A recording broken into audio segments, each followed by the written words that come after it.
be invited as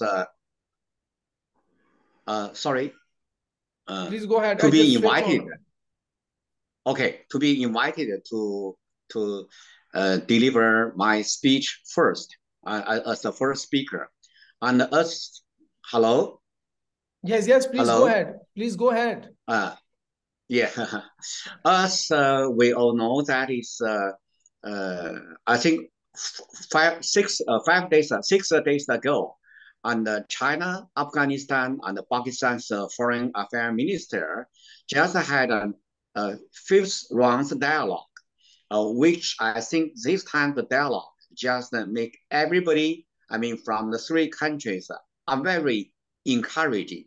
That is because we three parties are determined, based on the mutual trust, mutual respect, and win-win and equal consultations principle to deepen and expand our cooperation on the regard of the political and development and the security and the three area, politics. And so I think it's very encouraging.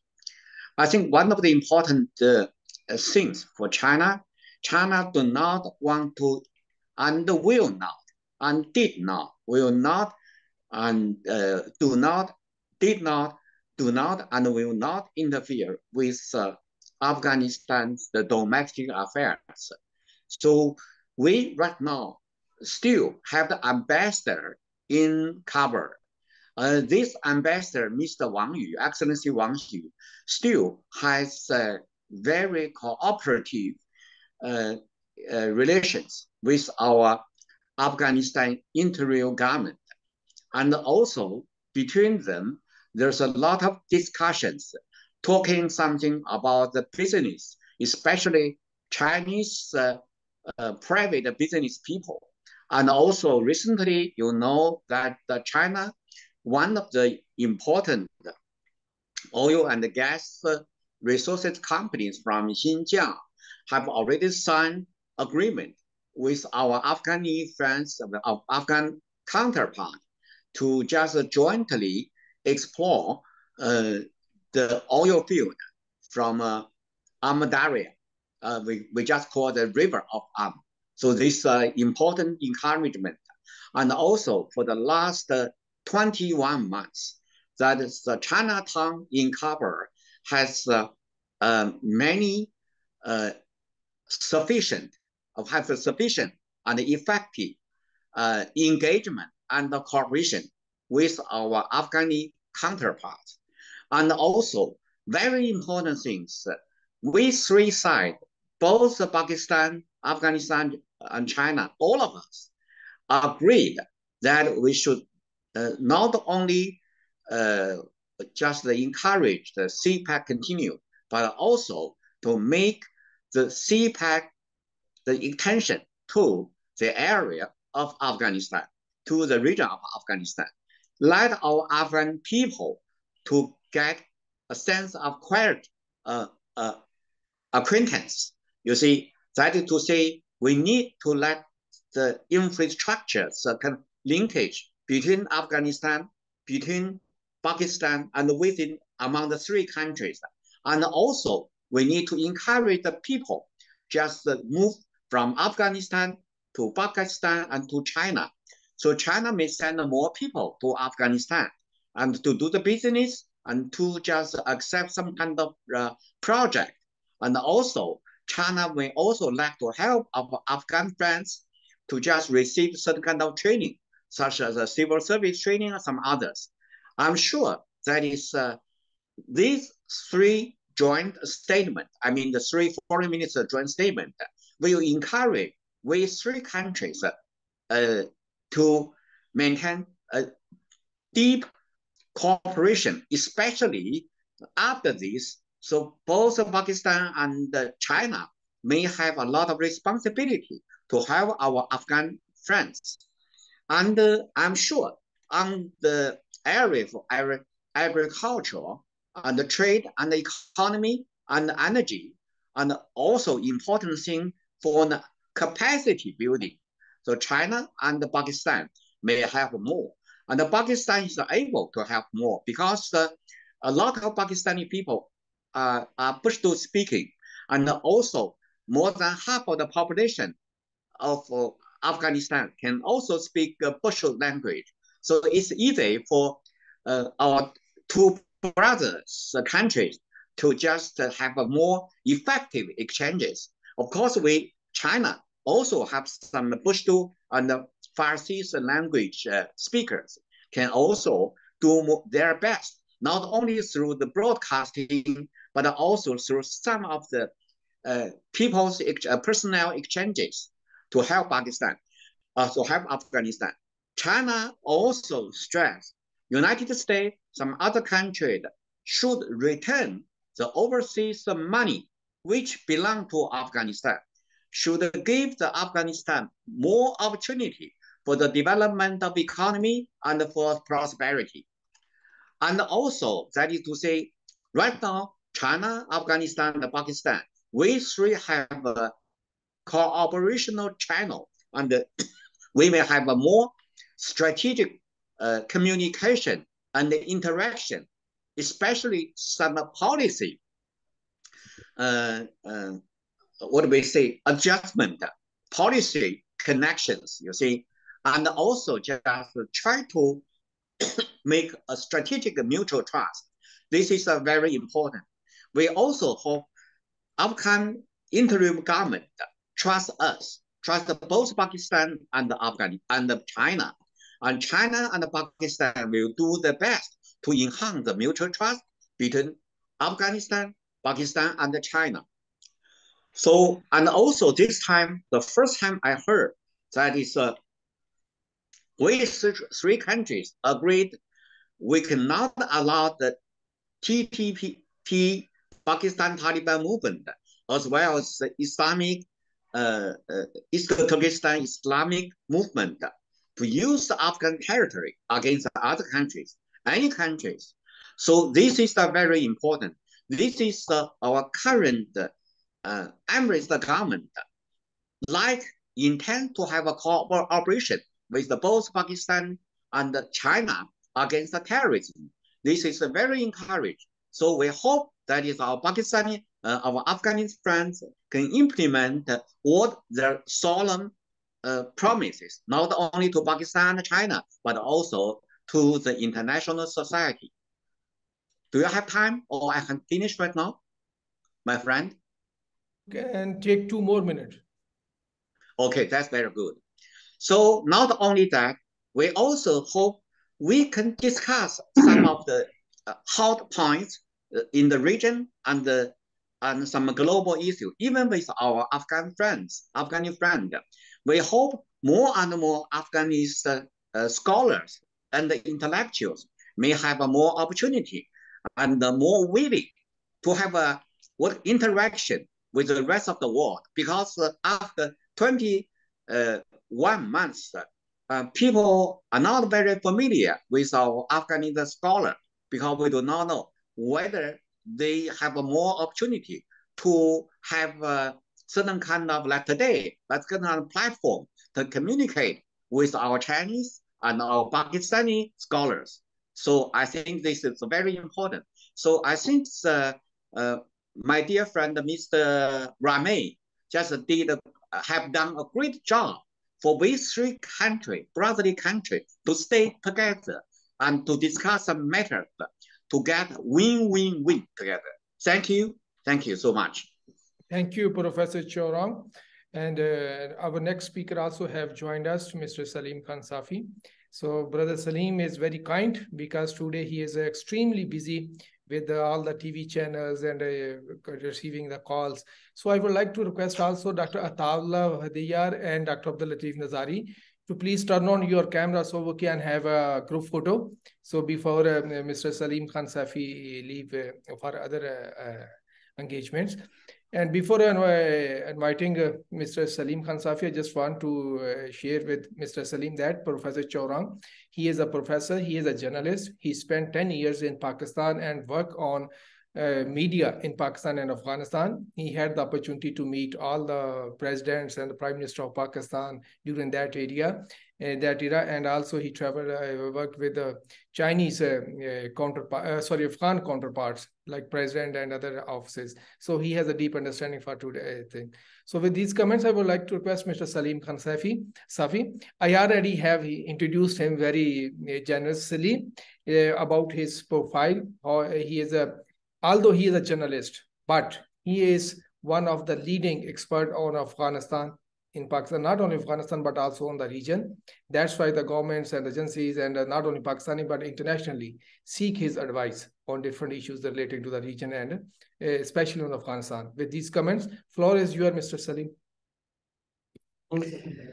Thank you, brother Shakil Rame, and thank you to all participants. I will be very brief, and my first comment will be that the whole mess which we see nowadays in Afghanistan, the main culprits for this mess is the United States and its allies. It's true that during 9/11 or after that, Afghanistan was become a hub of Al-Qaeda, and the American was considering Al-Qaeda as a serious threat for their security. And but first of all, when they invaded Afghanistan, so without consolidating Afghanistan and making it prosperous and stable, the American invaded Iraq. And I think the main source, the main reason which make the situation in Afghanistan very vulnerable and terrible, that was the Iraq invasion. Because after that, these conspiracy theories were also emerged that the America and its allies are not here only for curbing the terrorism or Al-Qaeda. And then obviously the Iran also thought started thinking that it is becoming a sandwich between Afghanistan and Iraq. So this was the American big mistake, which also affected the situation in Afghanistan. Then the American make another mistake, and that was that instead of concentrating on the development and reconstruction of Afghanistan, they they concentrated only on war, and they were trying to curb all the Taliban and the other people. If you look into the first days after 9/11, so President Musharraf at that time was advising that you should not try to curb all the Taliban, and you should bring moderate Taliban to the system. Similarly, President Karzai at that time, he also established a reconciliation commission under the leadership of Sibghatullah Mujaddidi. But the American was not ready to do any reconciliation with any segment of Taliban. And even they didn't allow Hamid Karzai to do so. Then the American policies towards Afghanistan, they were a combination of contradiction. For example, when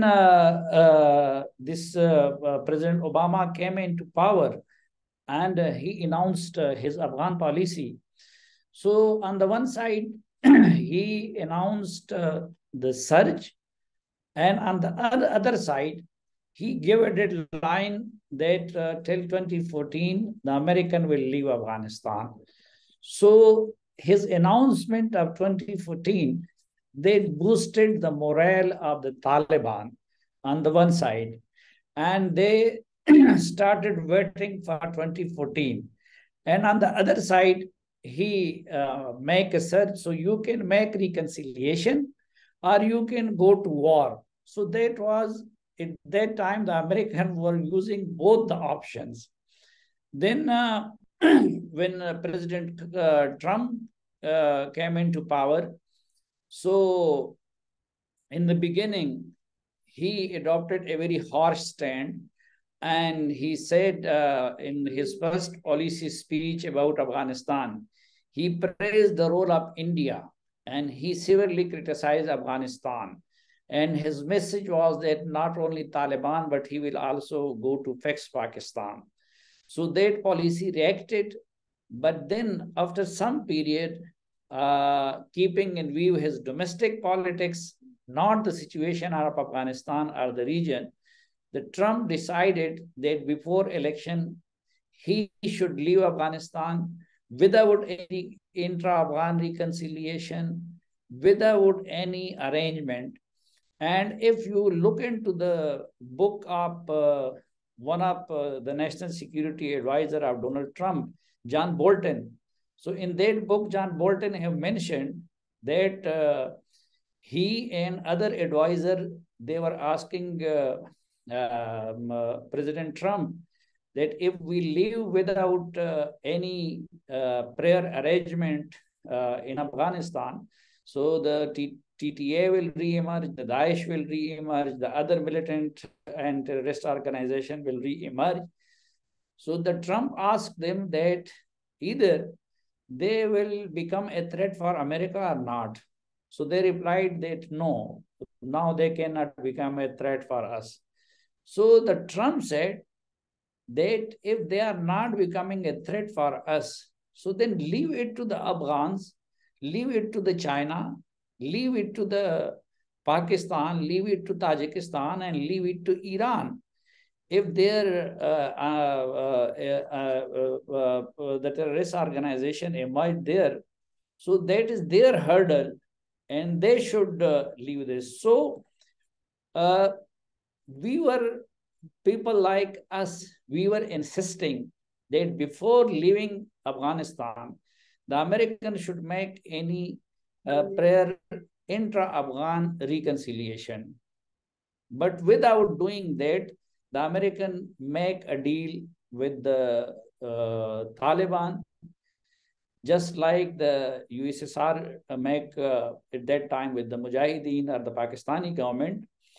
And on the other side, when they were leaving, the first thing which weakened the Afghan government and which boosted the morale of Taliban, that was the Doha negotiation.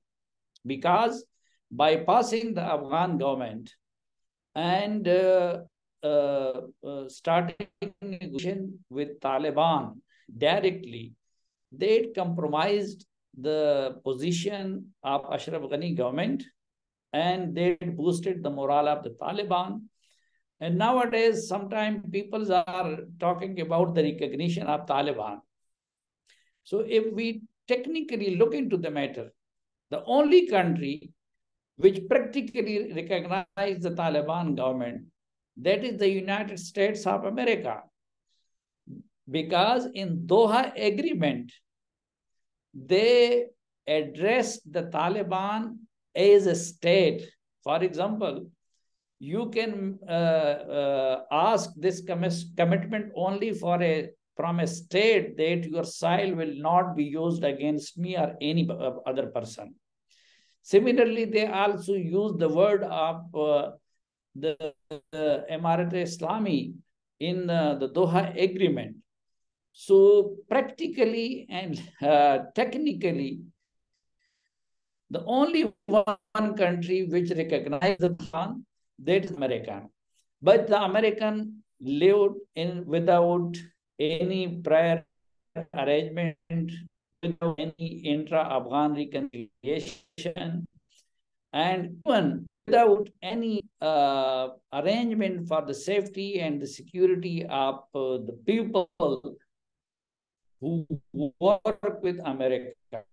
For example, the America promised with the people that they will, nowadays we are saying that millions of Afghans, they are stuck in Pakistan and UAE and other countries, but they are not going to fulfill their promises. Now, on the other side, they are not officially recognizing Taliban. They are not defreezing their assets. They are not economically or socially supporting them. So it is obvious that their design maybe is that Afghanistan once again become a hub of instability and war, and it become a problem for China and Pakistan and Iran and Tajikistan and other countries. So now we are facing a dilemma. On the one side, we will have to engage with Taliban to avoid that situation that Afghanistan became a problem for all of these neighbor countries. But on the other side, the Taliban, unfortunately, they are not qualifying or trying to qualify for the international recognition. For example, this is a genuine demand of the Russia, even of Pakistan and Tajikistan, that Taliban should form an inclusive government.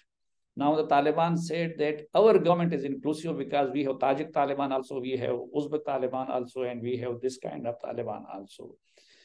Secondly, the Taliban should address the issue of ETIM or the Uyghur militant, and similarly to the TTP. But in their internal ranks, they have so many problems. It is also not so much easy for them to deliver within days to China or to Pakistan.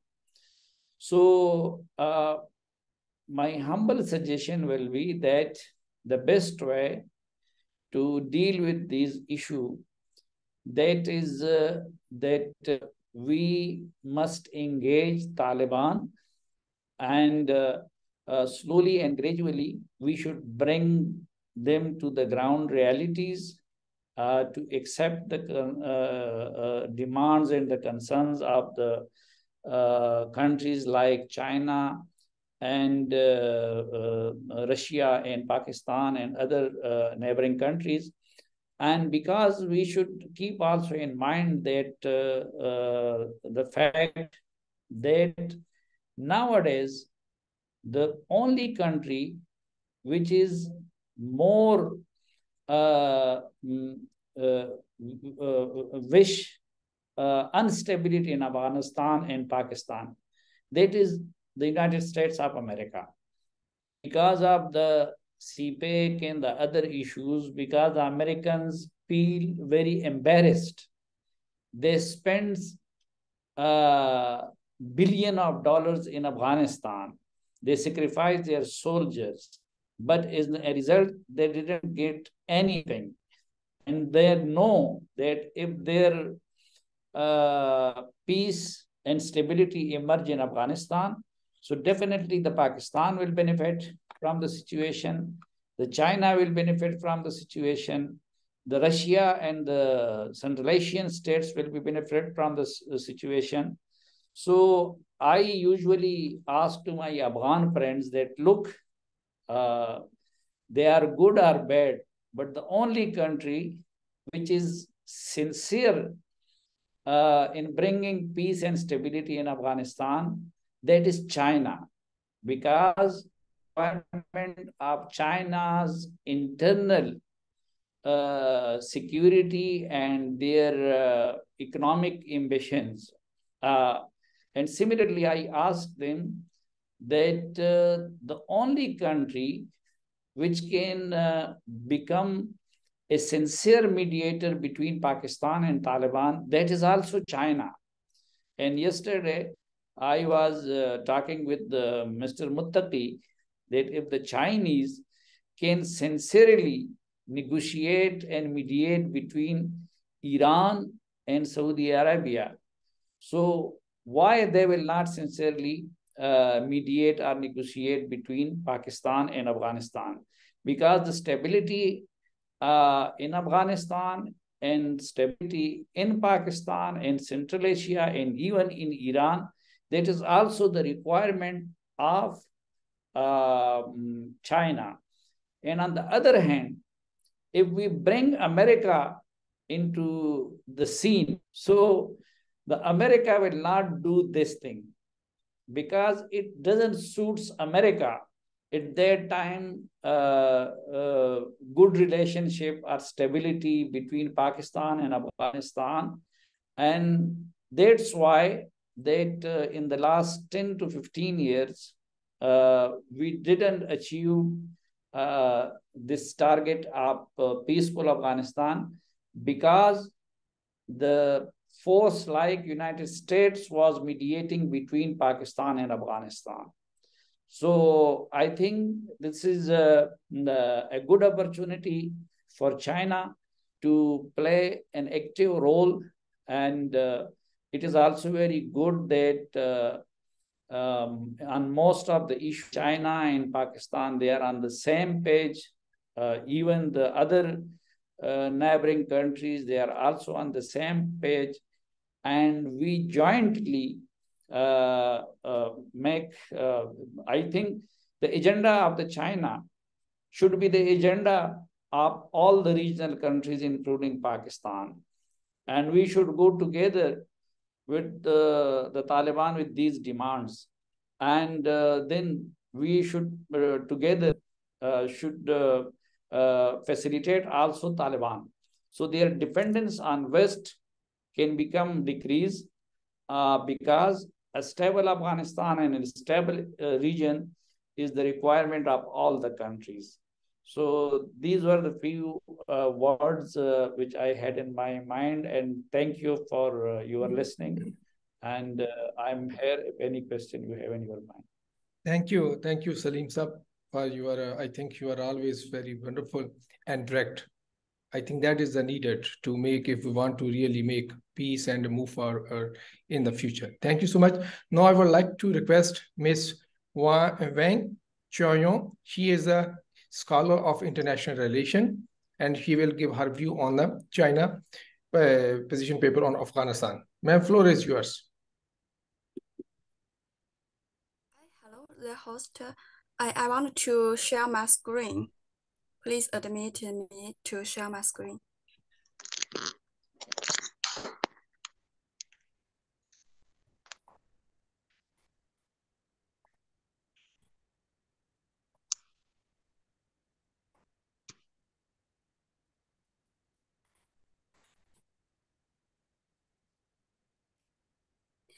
Can you hear me? Hello, everyone, Professor, and thanks for your inviting me to deliver this speech. I'm Wang Xiangyu. I'm a PhD student from Fudan University, and I'm very interested in CPEC, so I was honored to invited to deliver this speech. Today, I want to share the topic is a very specific issue. It's about is the CPEC extension to Afghanistan a tool for China's foreign strategy? And the first is about the definition of strategic tools. What is strategic tools? Strategic tools are frameworks, techniques, and methods that help individuals and organizations to create other strategies. It is an economic concept, and we can see the use of this concept in IR literature. So national strategic tools refers to the means by which the country use some political, economic, military, and counter means to achieve natural strategic goals. These means include policies, regulations, strategic planning, military power, diplomatic means, and economic measures. I want to summarize the two criteria for strategic tools. The first criteria is about power first, means the biggest power first. The second criteria for strategic tours is the individual goals of the enterprise serve the overall goals of this country.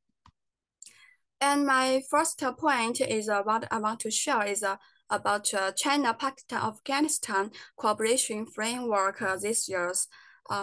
My state one I want to share is China, Pakistan, Afghanistan focus on intergovernmental consensuation negotiation opposing to hierarchy cooperation system because we can see from the perspective of Chinese, we think the negotiation is a good way to share my opinion to give more rights or space for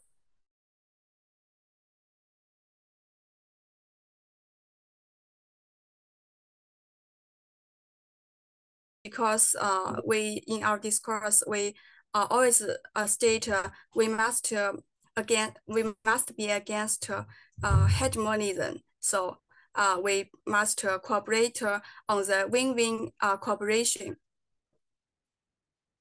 A second 2 point is about foreign direct investor in state-owned enterprises. Firstly, seeking long-term returns on our IPPs. IPPs are the major infrastructure projects in developing countries, and the king is on the CPEC among the BRI. So we can see that the state-owned enterprise in China is semi-profit organizations that are highly interpreted the national strategic goals because they must take on the responsibility in China, and if the government leads them to invest in developing countries, they will also take on the responsibility. Like for example, the prices, the energy prices in Pakistan is lower than any other countries give in Pakistan. So we can copy this model also in Afghanistan, and we will search for the long-term returns. So I think this is a main difference from the U.S. investment in Afghanistan or any other developing countries. And the third point is about Chinese aid to Pakistan or Afghanistan is mainly based on moderate financial concession supported by foreign aid. Oh, it's very different from Marshall Plan in history because the BRI or CPEC is a business framework, is not a foreign aid. As we can see, the CPEC. I noticed that Chinese investment in Pakistan amounted to 5 million so far, but the 70% is about investment and 20% is about financing concessions, and 10% is about foreign aid. So we can say it's different from Marshall Plan because we don't want to seek the geopolitical goals in this area. We just want to construct this area well and provide good, highly quality public goods in this area to maintain our own economic growth or our security. And the first point is about the construction or CPEC industry parks creates a very economic division or labor and provides benefit sharing.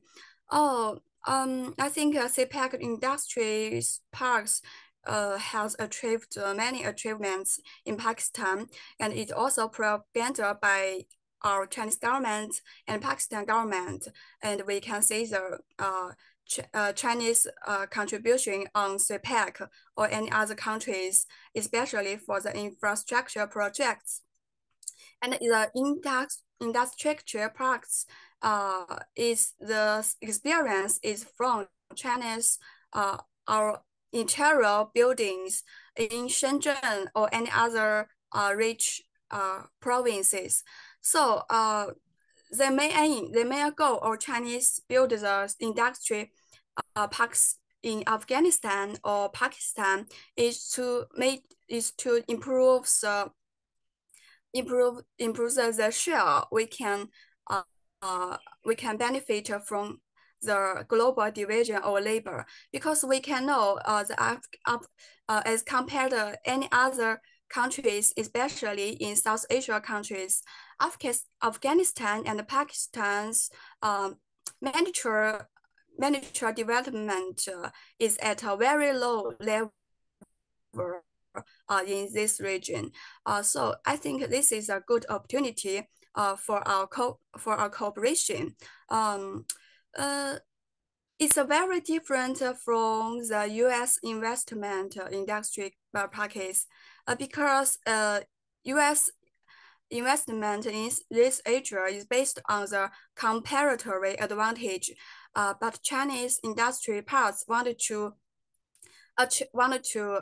cultivate the ability of Pakistan and Afghanistan to rely on themselves.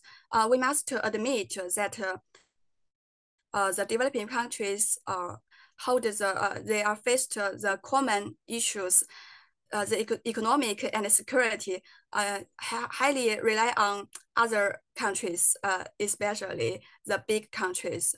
Also, I think it's not a good way for these countries. They must rely on themselves. So the industry parks are very good opportunity to cultivate the ability to participate in the global division of labor. And why the attention of the CPEC to Afghanistan is not China's foreign strategic goal. Excuse me, you have 5 more minutes. You have 5 more minutes to conclude. Okay. I'll skip. My point is about philosophy perspective, because Chinese foreign diplomacy with the approach of justice while pursuing shared interests. This concept of roundness and benefits is a set of principles, methods for actors to dispute interests, mainly to balance the relationship between the roundnesses and interests, and involves the sequence and timing the both. And in ancient Chinese philosophy, like I searched some information and literature on Confucianism, I found it that rottenness represents optimism, the public goods, but the self-interest is a violation of the political order. Altruism brings out the meritocracy politics. Self-interest leads to the hegemonic craft. And the conclusion is about the enterprises are the dominant drivers for the CPEC extension to Afghanistan. They're hoping that all profit the goals, not serving the China's strategic goals.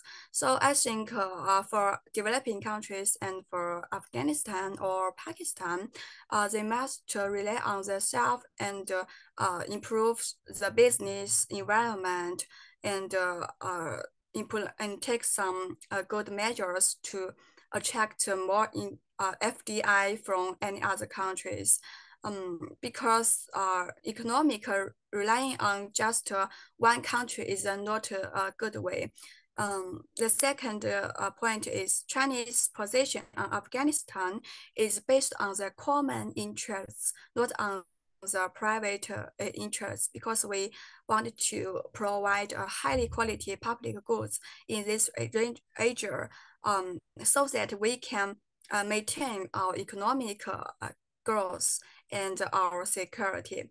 Because in the history, the South Asia or Central Asia's public goods are very relied on the US or any other developed countries. So it's which leads situations worsening around the China. So we must to play an activity role in this area. So thank you for your listening. Thank you, Ms. Wang, and hopefully we will call you Dr. Wang very soon. So thank you for your presentation and bringing another flair in the discussion, the academic flair.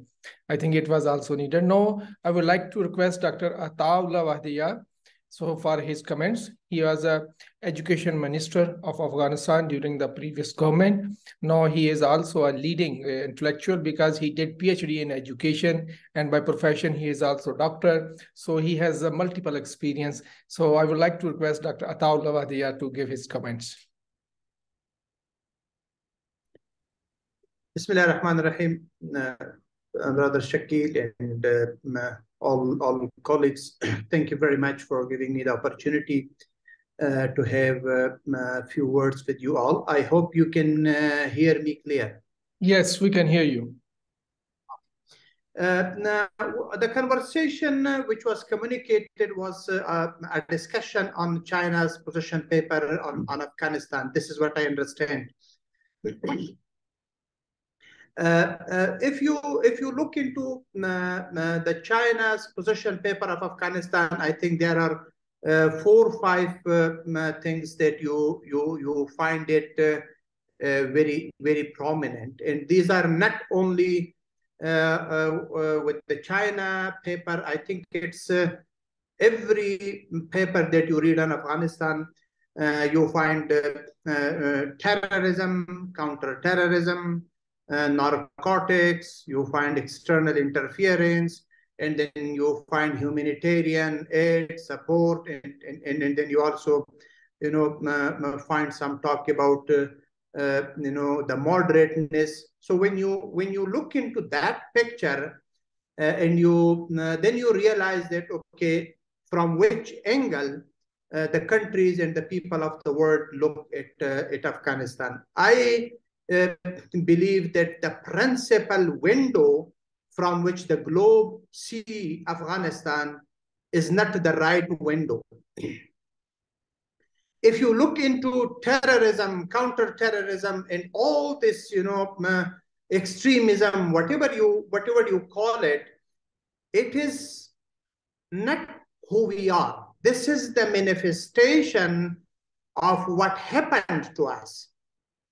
If you look 40 years back, like if you look at our history, Afghanistan have never been a source of terrorism. Afghanistan have never been a source of destabilization. Afghanistan have always been, a source of welcoming, a source of hospitality, a place where people from around the globe would come, stay, and then visit the country. And so that is who we are. Now, when people talk about terrorism and people talk about extremism, I think this is the ugly manifestation of international interferences in Afghanistan when the global powers decided to fight their fight on the Afghan soil, and they choose the weak Afghan institutions and the committed Afghan society that stands for its values. I think that strength of us have been very badly exploited over the last few decades, and that have transformed us. Like when we go abroad and we talk to people and we ask them about Afghanistan, what they tells us is, okay, bombing, killing. So this is the kind of picture that has been unfortunately portrayed. But to sum it up, I just say this is not who we are. This is not what belongs to us. We are who we are. We are hospital. Who we are friendly. Who we are brothers. Who we are the people who love neighbors. So this is so I Afghanistan from a solely terrorism in security perspective, number one. Number two, what Afghanistan is. So Afghanistan is a platform of global cooperation. You see it in China's paper, they use a very good word. Afghanistan is a source of connectivity, and they use the road link. So Afghanistan is a country that link the South Asia, Central Asia, China. So if you want to connect this region, Afghanistan is a source of connectivity. And Afghanistan is a source of global stability. I just give you one example. With the advancement of technology globally, everyone is looking for good batteries. And I think there is a Chinese company that makes the absolute majority of batteries around the world. And it's not only for China; it's for many global companies around the world, both Europe and the West. I think it's called Kettle. The Kettle companies is making batteries. And I was told that the best batteries around the world are the batteries that have a lithium in it. And where is the Saudi Arabia of lithium? Afghanistan. So instead of making Afghanistan a source of competition, why not Afghanistan become a source of cooperation and stability? Just build a plant in Afghanistan, make the best batteries of the world, provide it to Europe and America and the region. Afghanistan becomes a connector of the globe and the region, and it will transform into a stable and strong economy. So let's look into Afghanistan not as a country that is in a bad situation and we give them a few dollars so that they can live and eat food. No. Afghanistan is a source of global stability, and that is how the world needs to look into Afghanistan. Instead of competition in Afghanistan, let's do cooperation. The last point which I make, and this point is directly, I'm trying to address China here. China, in its recent interaction globally, have tried to portray a picture of connectivity. If you look into the improving relations between Iran and Saudi Arabia and the Chinese role, it gives a very strong hope, not only to this region, but to the globe, that emerging China is not going to be a threat for the world, but it is going to be a source of connectivity, and it's going to be a source of linking the globe in order to work towards common and shared interests. And I highly appreciate this move of China, and I would like to request China to connect, converge, and collaborate. So these are the three things I would recommend China to focus on with Afghanistan. Let's make sure that we transform Afghanistan into a source of global connectivity. Let's work with Afghans at large to converge the global, regional, and local interests into Afghanistan so that it becomes a win-win situation and everybody feels partnered and everybody feels a strong and positive shareholder in Afghanistan. And the last point is, let's collaborate. Let's not compete. The resources of Afghanistan, the geography of Afghanistan, the humbleness and hospitality of the people of Afghanistan is out there to assist every nation on the globe to collaborate rather than compete. The competition will bring destruction, as we have seen it in the last 4 or 5 decades. But collaboration will bring harmony, stabilization, in a better world for our upcoming generations. So I thank you again for giving me this opportunity to speak on this very, very important subject and to voice the importance of Afghanistan in its regional and global platform. Thank you, Sheikh.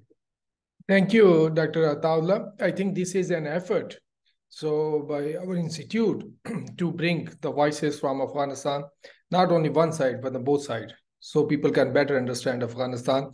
So you gave a good, excellent comments. Just only one thing which I would like to disagree with you. We need competition, but competition for the welfare of people, for the prosperity of the people. So the dimension of the competition should be people welfare and the people prosperity. I think that is very much needed. Thank you, sir. Now we have our last speaker. I have intentionally kept both my friends from Afghanistan at the end. So before they can listen, and then at the end they can give us their point of view. So now I would like to request Dr. Abdul Latif Nazari. He is a Deputy Economic Minister of Afghanistan. And from today's discussion, you can also note we have two ministers, one former and one current. So both are PhD in their respective fields. So that is also a good point to note from Afghanistan. So what Dr. Ataullah was saying. So Dr. Abdul Latif Nazari sir, floor is yours. Thank you. Can you hear me? Yes, we can hear you, sir. Bismillah ar-Rahman ar-Rahim. In the name of Allah.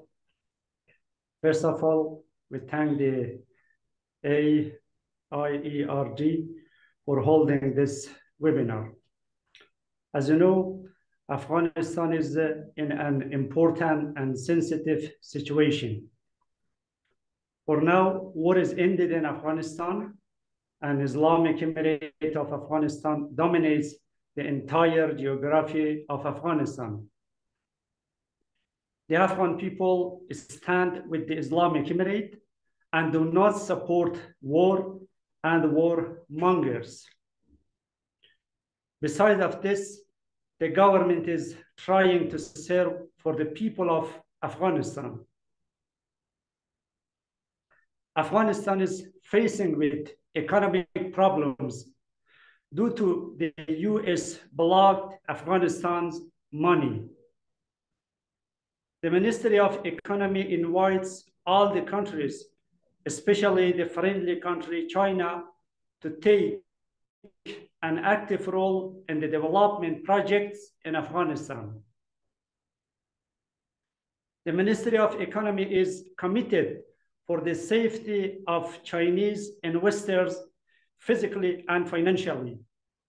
Actually, we want to engage with our neighbors, regional and global economy constructively, because we believe that the economic growth and sustainable development in Afghanistan are impossible without interacting and cooperating with the neighboring and regional countries, especially China. That's why we call on the international community, especially the friendly country China, to help Afghanistan for reducing the poverty and creating the economic growth. The Ministry of Economy is ready to attract domestic and foreign investors. We try to create the necessary supporting laws for investors, including the private sectors. Currently, there is no corruption in Afghanistan,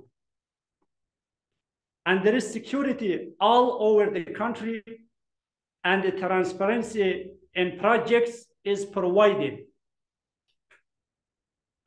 Moreover, there is political stability and no particular problem for Chinese investors in Afghanistan. So we expect from foreign investors, donors, and the neighboring and regional countries, especially the friendly country China, to invest and resume their development projects in Afghanistan. And also, investment on industry, trade, agriculture, and social services sectors can affect in reduction of poverty and food insecurity in Afghanistan.